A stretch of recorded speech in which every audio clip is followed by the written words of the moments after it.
Welcome back again, ladies and gentlemen, to another session of Open Mic. Tonight I have one of the youngest, most beautiful, most talented, most creative, most entrepreneurial person on a Virgin Islands party ticket in studio tonight. And she is here today, tonight, to set the record straight. Because I believe, I know you believe, but after tonight, I believe you would believe even more that she have what it takes to run with the Virgin Islands Party, to be a part of this democracy. So, welcome. Tell the folks about yourself. Tell them your name, why you're running. Hi, BVI. My name is Sharie B DeCastro, and I am a territorial at-large candidate on the Virgin Islands Party. I sought to enter the race because I believe that in this democracy you can play two roles, really. You can either be a participant or you can be an onlooker. And for me, I believe that it was time to put my hat in the ring, for lack of a better term, because it's time, I believe, for more young people to get involved in the political, economic, social institutions in our community. We need an opportunity not just to be sitting looking on, but we need to have a seat at the table, because if we wait for the far distant future, at that point we may be cleaning up. If we can have an opportunity to help now, by that point, hopefully there isn't that much to clean up in the first place. Awesome. So, be a part of the change, not waiting for the change. Exactly. Well, tell us a little bit about your background, your schooling. You were born and raised in the BVI. Yes, yes. I went firstly to the D&D preschool right next to my grandma, and then I went to the Isabella Morris Primary School. That's where I did my elementary education. Growing up in school in Carib, it was an awesome experience, and then I furthered my education, went on to the BVI High School, now the Elmore Stout High School, and then on to the H. Lavey Stout Community College. So all of my educational foundation is right here in the BVI, from the amazing educational system that we possess. I went on to do my bachelor's degree at Texas Christian University in Fort Worth, Texas, where I got a Bachelor of Arts in English with a concentration in education. Awesome. So you're an educator. I am. I'm an educator by profession. I always wanted to be. You know, growing up, they always say, what do you want to be when you grow up? My answer was always an educator, because I believe that teachers, though often not necessarily, we don't always get the props that we deserve, but out of teachers and out of the classroom, we birth doctors, lawyers, premiers, and so forth. So teachers definitely are the foundation of any country professionally. Yes. Well, you said since you're in education, and obviously you got your education from here, Yes. way back when, before anything new has been happening. Give us your take on the whole educational system. Do you see room for improvement? What are some of your ideas that you would bring to the table? Well, I believe, as in any institution, there's always room for improvement. So when I speak on issues, I tell people, and I'll say this right here, in this campaign season, I've seen a lot of attacks, personal attacks, victimization, name calling, and the list goes on. So we're attacking people and we're attacking parties. But my focus is to attack issues. So education is one of those issues, because it's the foundation of any country. And so in terms of the education system, I do believe we've gotten some things right. I still believe that there are some integral foundational places that we need to focus on a lot more. And it facilitates, for me, being in the system. I was in the system for a few years as an English teacher. So I was a student at the high school, and then I got the different perspective of then being a teacher. And being there, I realized that a lot of my students did lack the fundamental skills of reading and writing. So literacy is a big problem. And I decided to move out of the system and start my own business. It was daunting a bit. It was a bit scary. Everybody wanted to know, why would I leave the security of my job to go and start my own business at 23? But I saw a need, and I'm not just the kind of person who talks about problems and fusses about it, but I want to find a solution. And in my business, Right to Read, I found a solution. And it's an after-school program where I teach children and adults how to read and write. I ensure that they know the foundational skills of phonics, comprehension, critical thinking, whatever they need to ensure that they are at the level that they should be to be able to adequately contribute, in essence, to the community. So educationally, I believe that we definitely need to have focus more on skills than information. I think when I was growing up, we learned skills in school. I believe now we've more shifted to an information-driven curriculum where we teach the kids information. And so we teach the test. That's more synonymous with the American system versus the UK system. And so the issue comes in now where these kids regurgitate the information for test purposes, but you ask them for it 2 weeks, 1 month down the line, or even at the end of the school year when we have comprehensive testing, and they can't tell it to you because they didn't really learn the information. They just digested it to spit it back out. But if you teach children skills, skills translate across subject areas, across environments. So even when they go home, when they're on the street, when they're in the workforce, they'll be able to use these skills if we concentrate more on skill-based teaching. Yeah, I think you're absolutely right. Early childhood, obviously, would be one of your focus areas. Definitely. How much of that would you push? And also, since you're talking about hands-on and teaching skills, I think it all goes hand in hand where when you try to teach a child how to read, you also, in a way, find a way so they can touch the word and really put it into action, because that in itself is what they're gonna remember. Definitely. So early childhood definitely on your radar. It's really big because I think we need to realize it's okay to fix or try to, the earlier you do intervention, the better it is. Yeah. A child's most susceptible years in terms of learning mass amounts of information is between 0 and 3. That's why I believe that foundational pre-K elementary level kindergarten is very important, because children get those fundamental skills of literacy and numeracy, like phonics, phonemic awareness, sounding out letters, calling out words. That's where they build it up. So we need to focus our energies educationally there so that we could not have to deal with the issues of the back end of not doing that, because we see a lot of the influence of that in our high schools. Definitely. So definitely early childhood. Would you prefer to have the 6 year, the extra year in the beginning or during the high school years? I definitely think that it's wise to have it in the middle, in the transition between like primary. Junior high? Yes. Okay. Simply because by the time the kids are already in high school, their brains are wired a lot differently in terms of their grasp on information. It's not as easy for them to be able to understand information at that level. But what we do need to realize is, because of some of the effects that the system has had progressively, if the kids are able to get it at an earlier stage, that intervention at that point will help them later on. So putting it on the back end, I don't believe solves the problem. I think it just, it's an extra year there. There's no substance to it. But the minute you decide to just shift the position of it, so I'm not against the extra year. I just don't think that it was educationally that it was placed in the right position. Yeah, definitely. Well, you're still running the business? Yes, yes. So being a business person, 23 years old, I mean, we see more and more young people now really pushing and gravitating towards entrepreneurship. Is that something that you wish would bring to the party if you're elected and the Virgin Islands Party gets in power?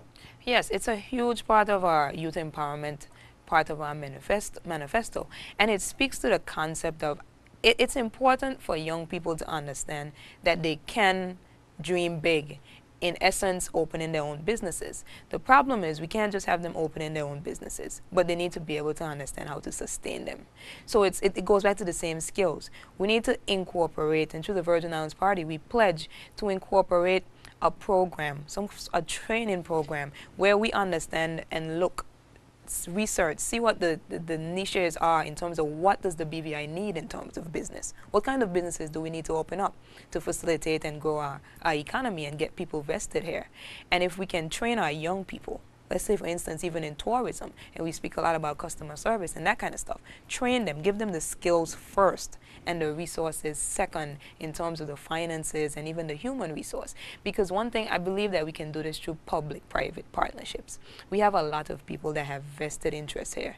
They have invested money and time, they live here, some of them even, and I believe that they would be willing to give back to the same place that they love. And if we can open up that door for them to be able to help to not only finance, but through their experience and their expertise, help to even train these young people and make sure that we have the apprenticeship and the attachment for them to further develop the skills within the environment, I think we'll be doing our young people a great service, because they will be able to understand truly the ethics of what it means to run your own business. Good. So we have entrepreneurship. Do you believe a lot of young people are given a fair opportunity, especially when it comes to apprenticeship in some of the businesses? If not, would you push for more cooperation with businesses locally to give our young people that opportunity? I think it's important, but I think we also need to ensure that our young people are ready for these opportunities. And that's where a lot of the training and the skills come in, even foundationally through the system itself. You know, because a lot of the complaints that we get on the back end with businesses, even in terms of, let's say, the same literacy, being able to write professionally and speak professionally, that is birthed out of the education system. So I know we often say it's standard English inside the classroom, but we have to ensure that those fundamental principles are enforced, so that by the time the kids graduate from high school, they already know the mannerism of what it means to be in the workplace. Yeah. You're 24 years old. Yes, 24. Let's put that out there. A lot of people use that sort of a way to say, maybe you're not ready, you're not prepared. Are you prepared? I am prepared, I do believe, and I humbly accept the opportunity. The call came from the people, you know, and I embrace the call. You know, I recently compared it to this, you know, David, we're a very Christian community. I love God, I believe in God, and I made this move because I believe God has hearkened me to it. And David said something very fundamentally when he went to fight Goliath. And he said, is there not a cause? You know, people saw him, they said, but you're too simple, you're too small, where are you going? You're not ready. But David had a different mentality, he had a vision. And I believe that's the one thing that I have. I often say 20/20 vision. We can't just be nearsighted or farsighted. We have to look at the holistic approach. We have to get everybody, NDP, PEP, VIP, to understand that we need to have a national agenda and a common vision for this place. And no matter which government comes into power, this is what we're working towards. And so we have a common understanding from a people perspective. What do the people see? Where do the people see the BVI in the next 5, 10, 15, 20 years? And so age, I don't believe it's a number. Let's look in the UK. We just had Miss Black, who 20 years old, and she was just elected to office in the United Kingdom, and she beat an incumbent. And it's because she brought fresh new ideas, and people weren't just looking at her age, but they were looking at her wisdom, and they decided to give her an opportunity to make a difference, because this isn't about making money. It's about making a difference. Yeah, definitely in the lives of the people. Yes. The Virgin Islands always credit itself as being a government of inclusion. Yes. Do you share the same vision moving forward? Again, assuming the Virgin Islands Party wins the government, you're part of that. What plans or vision would you want to bring that you don't already see there? What different would you bring to the table? I think we need to get the people empowered and involved again in terms of governance and politics. I think for far too long we've been walking under a divide and conquer mentality, and it's due to the party systems. Yes, I'm on the Virgin Islands Party, and I'm proud of that.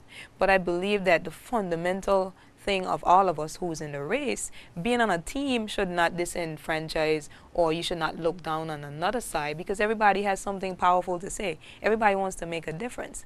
And so the issue comes in where, as a people, we've become divided by color, political affiliation, and so forth. When we want the same thing, we all want to see the BVI do better. So I think there's been a divide between the House of Assembly and the people.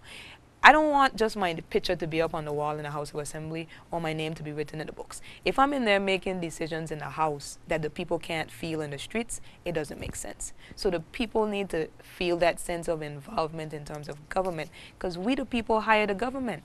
The government is the employees. We are the employers. We gave them work, and we expect them to work in our favor at all times. Well, you know, a lot of times when you have experienced people who are used to running their own business, they run in their own household, they get into the House, and now their mandate has shifted.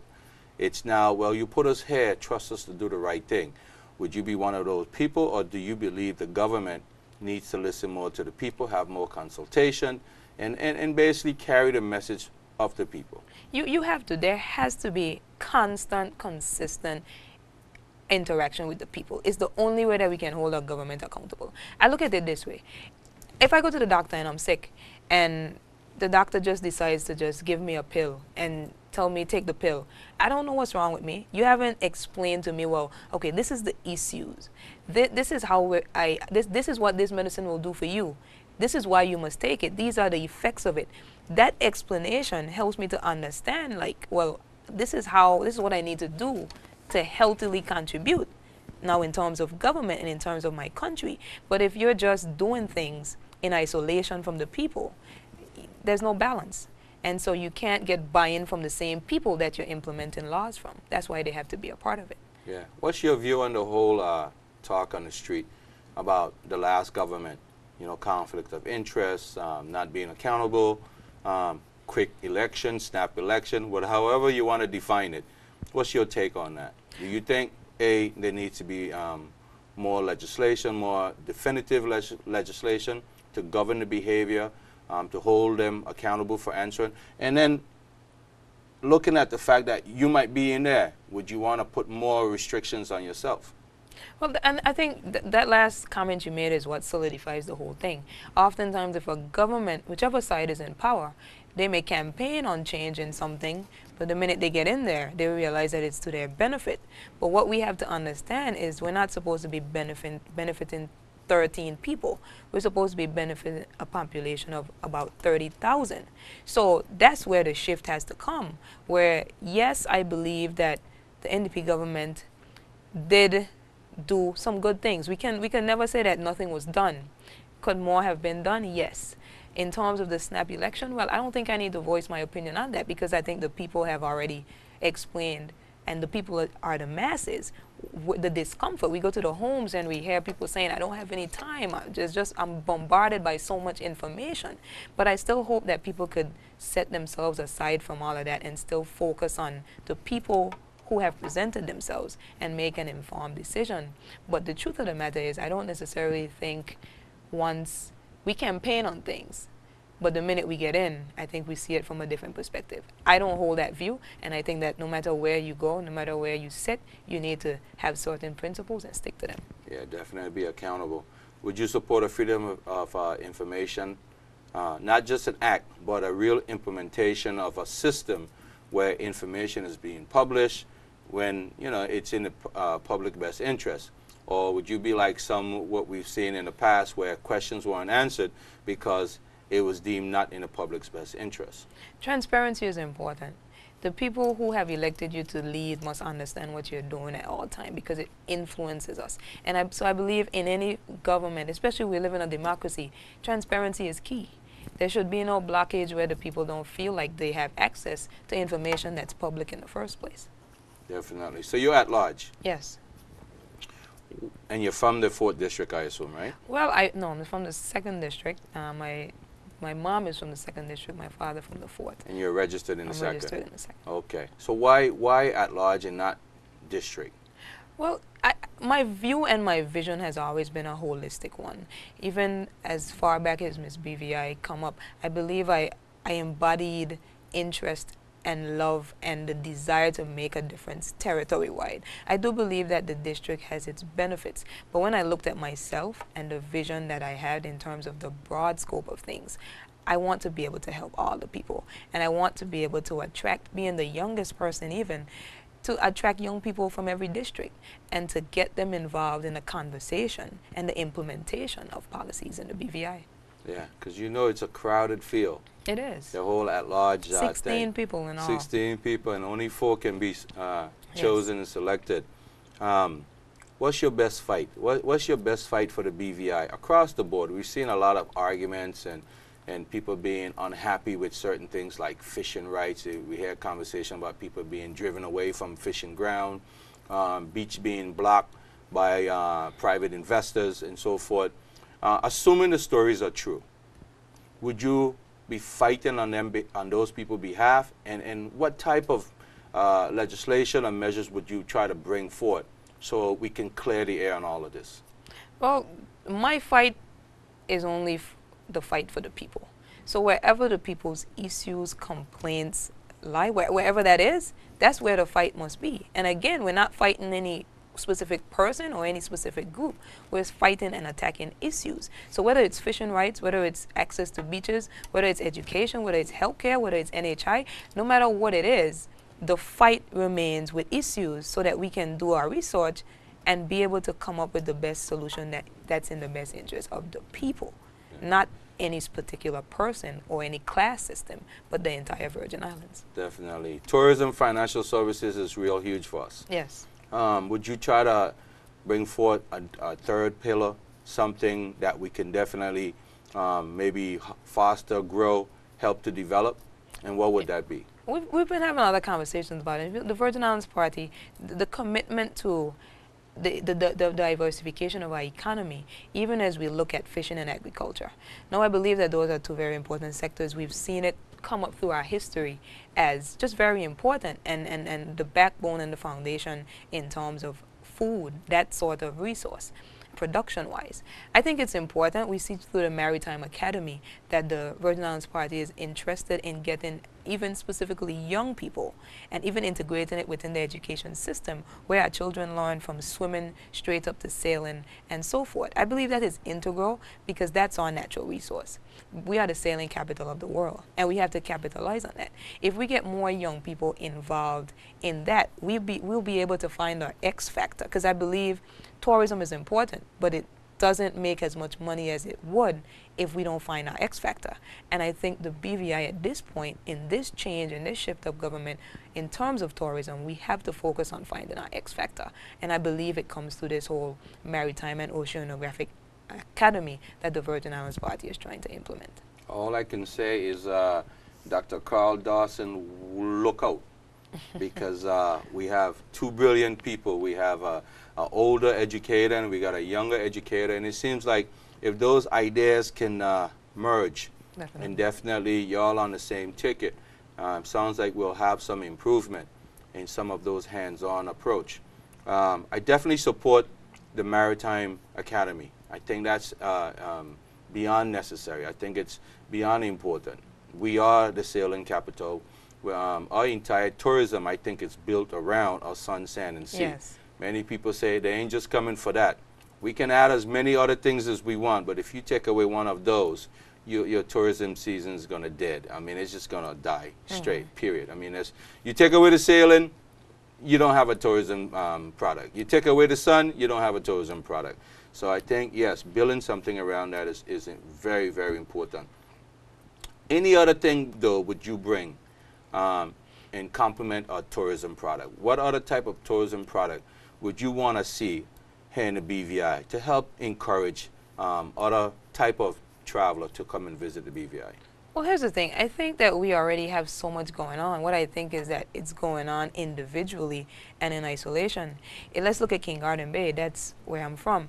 We have so many amazing things going on. There's stuff like hiking up the guts in the mountains. We have the beach experience. We have the Carlwood's Rum Distillery. We have so many different things in terms of the Virgin Islands experience.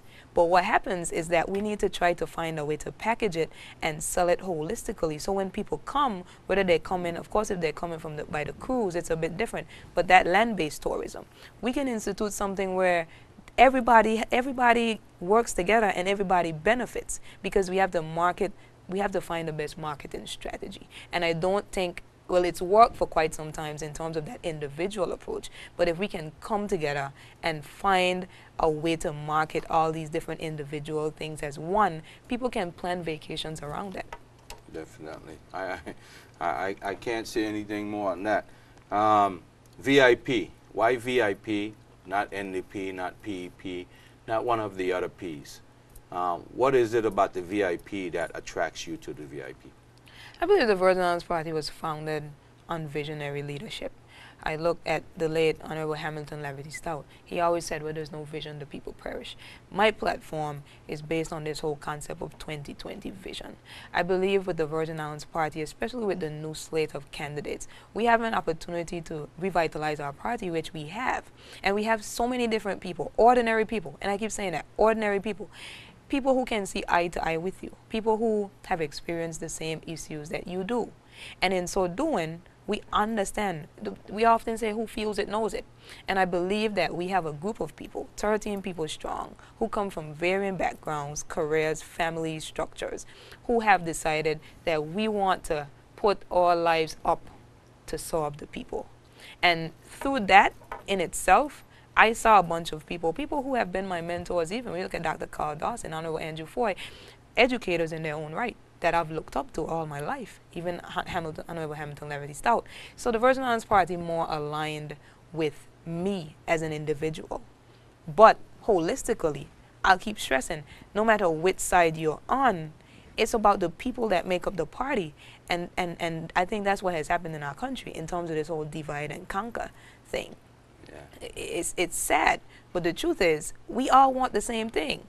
Why are we fighting each other? Let's fight the issues. If we focus on that, may the best man win. But the minute we corrupt it with all of this, yeah, definitely, may the best man or woman, because the Virgin Islands Party does have 6 women on the team. That's history. Yeah. You know, so I come with a different, youthful, fresh idea of not so much politics, but representation. I don't like the word politics, honestly. I don't like the word politician. I think there's a negative stigma attached to it.